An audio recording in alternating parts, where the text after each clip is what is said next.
네, 안녕하세요. 매경부동산 사업단 빌딩 분과장 김윤희 센터장님 모셨습니다. 반갑습니다. 안녕하세요. 오늘은 상가주택 주택 부분 용도 변경에 대한 기재부 해석이 꼬마빌딩 시장에 미치는 영향에 대해서 알아보도록 하겠습니다. 네, 최근에 기재부 해석이 달라졌다고 해서 네. 그 부분에 대해서 이슈가 되게 있었어요. 네. 10월 21일 날 발표된 기재부 꼬마 빌딩, 특히 상가 주택의 그 주택 부분에 대한 해석을 어떻게 할 거냐가 지금 꼬마 빌딩 시장에서 초미의 관심사예요. 왜냐하면 전체가 근생인 빌딩들 말고 자금들이 가장 많이 유입되는 그 분단이라고 해야 되나요? 부류가 5, 60억대의 꼬마 빌딩이란 말이에요. 그런데 그런 꼬마 빌딩에는 대부분 밑에는 상가, 위에는 주택이 껴있는 경우들이 많아요. 이유는 주택 부분들이 아무래도 레버리지를 일으키기 쉬운 전세가 들어가 있거나 아니면은 월세로 방을 이렇게 방 쪼개기를 해가지고 월세로 내놓기 편안하니까 상가주택의 주택 부분들을 그렇게 많이 활용들을 하고 계시단 말이에요. 사무실이 뒤쪽 이면도로까지 들어가는 경우는 잘 없잖아요. 그러니까 가장 임대 수요가 많은 주택으로 쪼개기를 해놓으신 경우들인데 이 시장에 미치는 영향이 이번에 기재부 해석에 따라서 매매 시장에서는 여러 가지로 비용이 상승하느냐 아니면 일가구 1주택자의 다주택자 장기 특별공제를 제대로 받을 수 있느냐. 근데 초미의 관심사, 돈의 얘기가 좀 오고 가야 되는데 조율하기가 쉽지가 않은 부분이죠. 어떻게 발표가 났냐면 2022년도 10월 25일 날 발표를 했는데 실제로 매매 계약일은 2022년도 10월 21일분부터 적용이 됩니다. 그래서 소급 적용이라는 그런 비난을 피해갈 수는 없지만 어쨌든 기준일이 정해졌어요. 기재부가 기존의 상가주택을 매매할 경우에 매수자의 주택 부분 취득세 중과세를 피하기 위해서 주택 부분 용도 변경을 해서 취득하면서 소득세법 기본 통칙을 이용한 것들을 파악을 하셨죠. 그래서 기준 날짜가 정해졌어요. 기획재정부 재산세제과 1322번을 보시면 화면에 띄워드릴게요. 계약서 작성 기준일인 2022년도 10월 21일 이후에 매매계약 체결분부터는 이 해석을 따라라 라고 발표를 한 건데 그 내용이 뭐냐면 계약일과 잔금일 사이에 매매 특약 등으로 용도 변경이 이루어지는 경우에 그랬을 때는 잔금일 시점의 현황에 따라서 양도 물건을 판단한다라고 발표를 했어요. 이 얘기가 뭐냐면 그 전에는 계약서를 쓰고 특약에 의해서 서로 특약에 의해서 매도자는 매매 계약일을 기준으로 주택일 경우에 1세대 1주택 비과세 장특공제를 받으셨어요. 그리고 그 특약에 의해서 매수자는 용도 변경을 했습니다. 용도 변경을 멸실이라던가 아니면 근린생활시설로 해서 멸실을 할 경우는 나대지 상태로 받았으니까 이제 그 상태에 취득세를 내는 형태였을 거고 그리고 용도 변경을 했을 경우에는 상가로 용도 변경을 했기 때문에 근생에 해당하는 취득세를 냈겠죠. 근데 이렇게 계약서의 매매 계약 특약에 의해서 용도 변경이 이루어지는 경우들이 굉장히 빈번하게 최근에 일어났어요. 그래서 기재부가 이런 기준을 정한 거죠. 서로 시장에 혼선을 막기 위해서 정해준 기준이 이번에 10월 25일 날 발표되고 21일 계약서 작성하는 것부터 적용하라고 한 요 해석을 따르라고 하는 부분인데요. 이게 약간 좀 사례가 달라지는 경우들이 좀 있는 것 같아요. 네. 그 잔금일 시점의 현황에 따라 양도 물건을 네, 판단하라고 하는 거군요. 네, 맞습니다. 예, 예.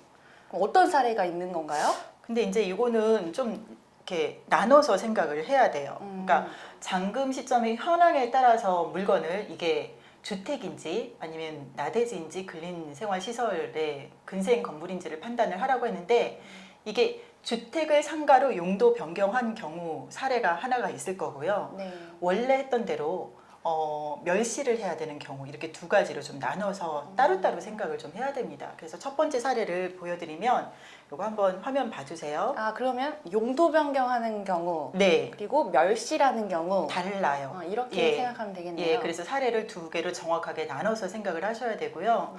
주택에 대한 매매 계약 체결 후에 항상 하는 것처럼 매매 특약에 따라서 잔금 청산 전에 주택을 상가로 용도 변경한 경우에 1세대 1주택 비과세 판단 기준일은 어떻게 됩니까? 라는 질문에서 답은 10월 21일 이후 매매 계약 체결분부터 잔금일 현황에 따라 판단한다. 이렇게 보시면 되는데 여기서 키포인트는 주택을 상가로 용도 변경한 경우입니다.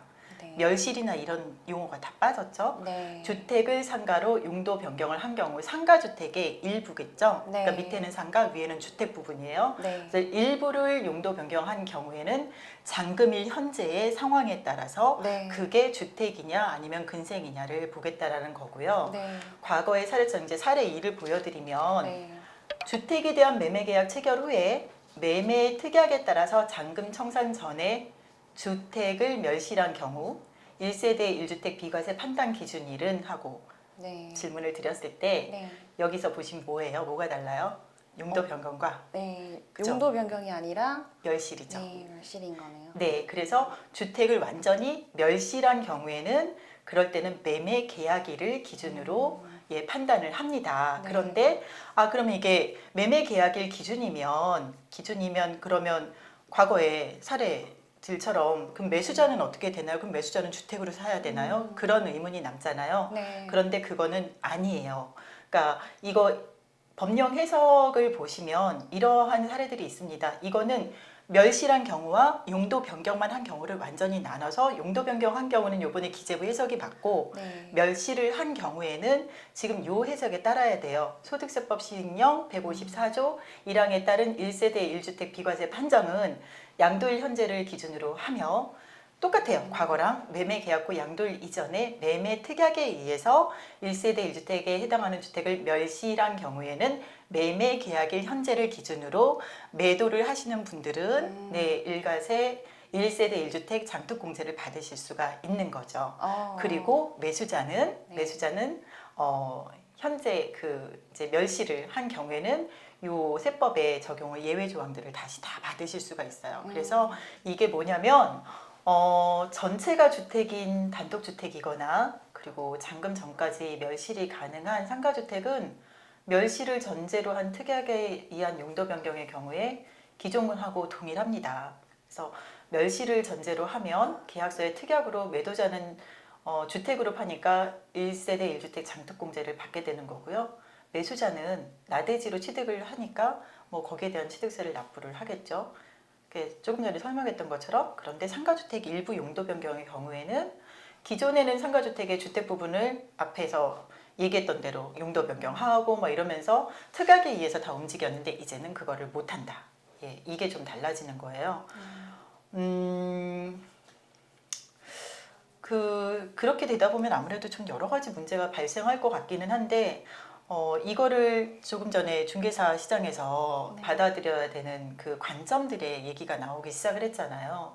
과연 주택으로 팔 수 있는 그런 빌딩들이 얼마나 있을까라는 의문이 들 거고 빌딩 시장에서는 그리고 용도 변경이 안 될 경우에는 예, 안 해준다라고 하지 않을까요? 내가 만약에 저 꼬마 빌딩 한 채가 다인 그리고 기존에 주택이었고 저 꼬마 빌딩 하나에 주택 부분이 내가 1주택자로서 장독공제를 받을 수 있는 주택이 다라고 한다면 난 나 같으면 그거 변경 안 해줄 것 같아요. 지금 이런 식으로 바뀌었다라고 하면 그렇다고 밑에 상가 명도하기도 힘든데 전체 멸실할 수는 없잖아요. 건물 팔겠다라고. 그래서 여러 가지 좀 문제들이 발생을 하고 있는 것 같습니다. 네.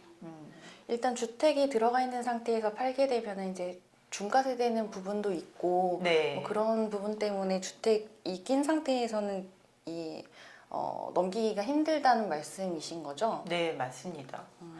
네. 그렇게 봤을 때 아무래도 이제 이런 해석에 따라서 아무래도 조금 전에 지적하신 것처럼 꼬마 빌딩 시장에 그 기재부 해석이 미치는 영향들이 몇 가지가 좀 나올 수 있을 거라고 봐요. 네. 그래서 제가 판단하기로는 입지가 좋은 단독주택하고 그리고 기존에 이미 용도 변경을 해놓은 꼬마 빌딩 같은 경우에는 뭐 아무래도 가치가 좀 돋보이겠죠. 다 네. 해놨으니까. 네. 그리고 잠깐 입지가 좋은 단독주택이라고 했는데 입지가 좋은 단독주택은 헐고서 뭐를 해도 할 수 있잖아요. 네. 그리고 입지가 좋은 단독주택이라고 하면 특히 사옥에 대한 수요들이 많잖아요. 음. 입지가 좋다는 거는 교통 여건이 좋다는 건데 네. 그렇다라고 하면 단독주택 허물고 새로 지어도 공실 염려도 없고 하겠죠. 네. 그래서 아마 꼬마 빌딩 시장에서 이미 그러니까 입지가 좋은 단독주택 네. 그런 거 흔하지도 않겠지만 그런 것과 그리고 이미 용도 변경을 해놓은 꼬마 빌딩은 가치가 좀 돋보일 건데 생각보다 시장에서 용도 변경되어 있는 그런 네. 꼬마 빌딩들이 꽤 있어요. 네, 단독주택이 올근생으로 이렇게 되어 네. 있는 것도 많이 봤어요. 그 왜 그럴 것 같아요?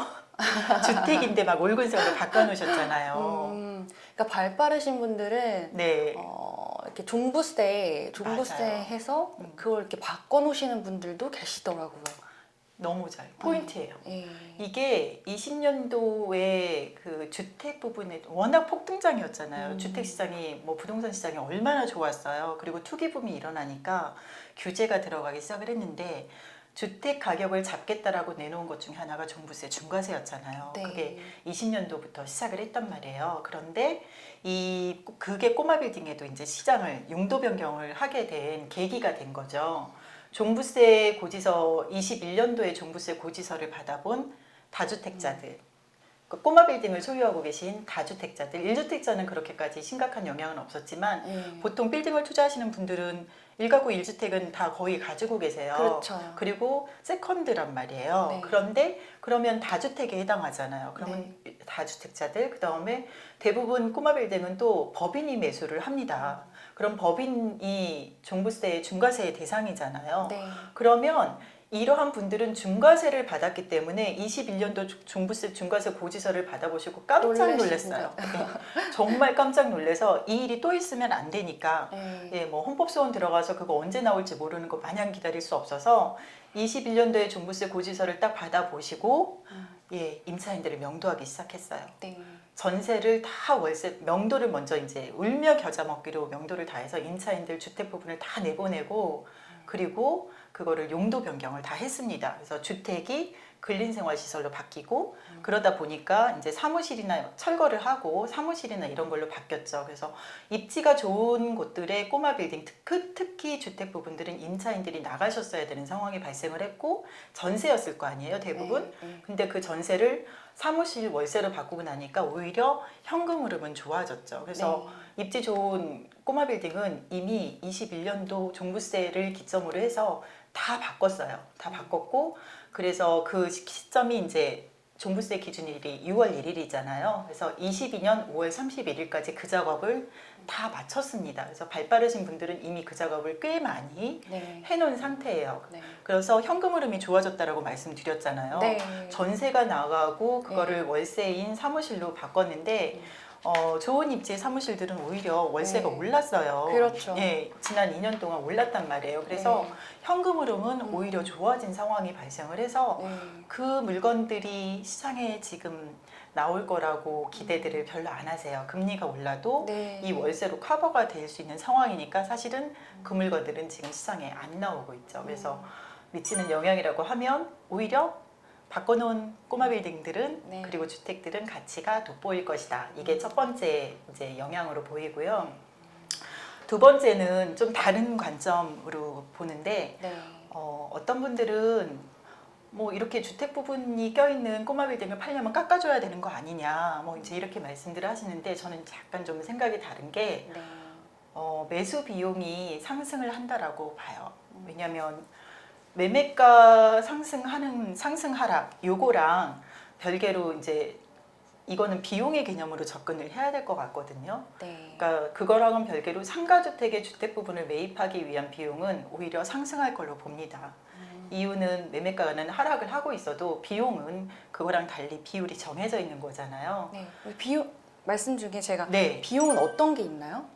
지금 네. 여기서 가장 이제 문제가 되는 건 취득세인 거죠. 아, 매수할 때 들어가는 네. 비용 취득세 부분요. 그동안 다주택자들이나 법인이 꼬마 빌딩을 매수할 때 용도 변경을 했어야 되는 이유가 주택의 취득세가 중과세였기 때문에 그래요. 법인은 12%였단 말이에요. 네. 일가구 다주택자는 그 주택의 수에 따라서 이제 비율이 달라지긴 하지만 법인은 일괄적으로 주택 부분에 대해서 12%의 취득세 중과세가 부과가 됐었던 상황이란 말이에요. 네. 그거를 피해가기 위해서 용도 변경을 해서 들어갔었는데 달라진다면 이제 이후 취득세가 달라지는 거예요. 네. 나머지 종부세나 이런 것들은 매수 후에 충분히 바꿀 수가 있는 상황이니까 이 취득세에서는 어떻게 할 수가 없는데 이 부분은 이제 매도자랑 협의가 돼야 되는데 앞단에 말씀드린 것처럼 매도자가 만약에 일가구 다주택자나 법인이라고 하면 크게 개의치 않아도 돼요. 근데 내가 거기서 살고 있는 일가구 1주택자가 꼬마 빌딩을 소유를 하고 있었고 그 주택 부분에 대해서 장특공제를 받을 수 있는 혜택이 있는 사람이다라고 한다면 절대로 이걸 용도 변경을 해줄 리가 없겠죠. 그러면 안 해준다라고 하는 그런 기본 전제가 깔려 있는 거고 네. 말씀하신 대로 비용은 이제 매수자가 네. 취득세 중과세를 물어야 되는 상황이 발생을 하는 거예요. 잠시만요. 그러면 내가 그 중과세를 주고서라도 사겠다. 네. 예, 이제 이렇게 되는 거예요? 그렇게 되는 거죠. 그러니까 매도자가 이거를 협의를 안 해주시면 안 용도 변경 해주시니까. 안 해주시면 예. 네 내가 1주택자라서 못 해주겠다 장특공제를 받아야 되겠어 라고 한다면 내가 그러면 그 비용을 내가 내줄게. 내가 내줄게가 되거나 예. 아니면 이제 협의점이 이루어져야 되는 게 취득세 중과세가 12%라고 했잖아요. 아, 그러면 이제 법인이 살 경우에 12%예요. 그러면 뭐 접점을 찾는다던가 하자라고 해야 되는 거죠. 그러니까 내가 내줄게라고 하는 그 비용만큼 네. 이게 금액이 좀 올라갈 수도 올라가는 있는 거예요. 네. 그런 개념이 될 수가 있구나. 맞아요. 그래서 아. 오히려 비용은 매수 비용은 상승한다라는 개념으로 접근을 하는 거예요. 네. 이거를 매매 가격의 상승이라고 착각들을 하시는데 그게 아니라 매매 가격의 상승 하락의 개념하고는 좀 달라요. 그건 시장 상황 따라서 달라지는 거니까. 하지만 매수 비용이 상승하는 거죠. 그렇죠. 이제 가치가 있는 물건이다 보니까 네. 네, 돈을 좀 주고서라도 네. 네, 이제 탐이 나는 거죠.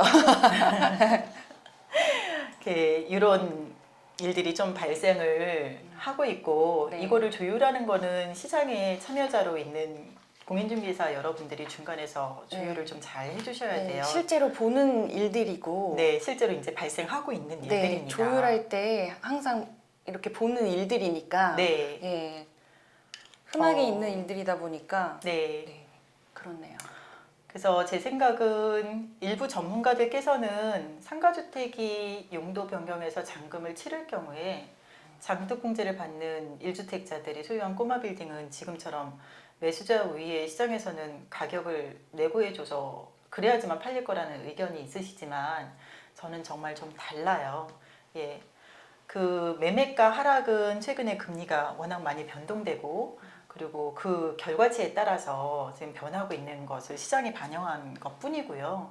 장특공제 혜택 때문에 용도 변경에 동의하지 않으신다라고 하면 매도자가 동의하지 않는다라고 하면 결과적으로 매수자의 취득 원가가 상승한다라고 보는 거고 결국 그건 매수자의 원가가 매매 원가가 상승한다라는 효과가 나오겠죠. 근데 네.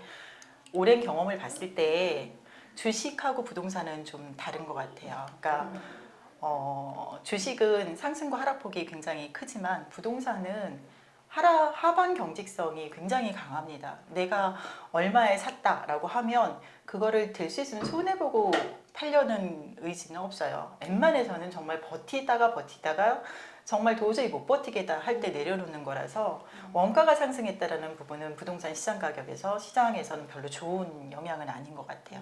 원가 상승이니까 플러스 네. 하방 경직성을 따진다라고 한다면 네. 아무래도 매매 원가 이하로는 안 팔려고 하는 그런 특성들 때문에 네. 그 가격의 밑단이 높아지는 효과를 나타낼 거라고 생각을 합니다. 네. 그래서 두 가지 관점으로 좀 봐봤는데 네. 요번에 기재부가 그렇게 발표한 거는 뭐 발표 시점 25일 날 발표하고 21일 계약분부터 뭐 어떻게 부재해 줄지는 모르겠지만 그런 뭐 소급해서 적용하는 그런 거 외에는 오히려 해석 자체를 명확하게 해서 시장의 혼선을 줄였다라는 부분에서는 명확하게 잘한 조치라고 봅니다. 네.